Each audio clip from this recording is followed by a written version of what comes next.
Again. I am the youngest in the first batch. We come in by batches. My first batch, my second batch. Tapos yung second batch, yung husband sa second batch, not so good. So what they did to us, they distributed us sa aming mga iyo. Yung sa akin naman, doon ako napunta sa Tiyahin, napakabait. Kung hindi ako makita dito sa Patilya, dito sa Hita.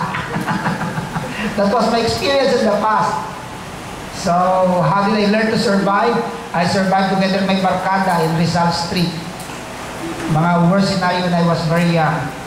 But, God helped me out. I did not give up. So, because of that, I'm now able to talk to you. Dahil ganyan. So, I don't know your circumstances as a sort of motivation. I don't know your family background. I don't know what you are going through right now. I do not even know how much failures have you gone through. But, one encouragement, when you fall, stand up again. Okay?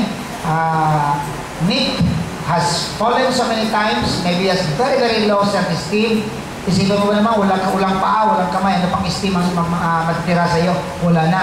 Pero,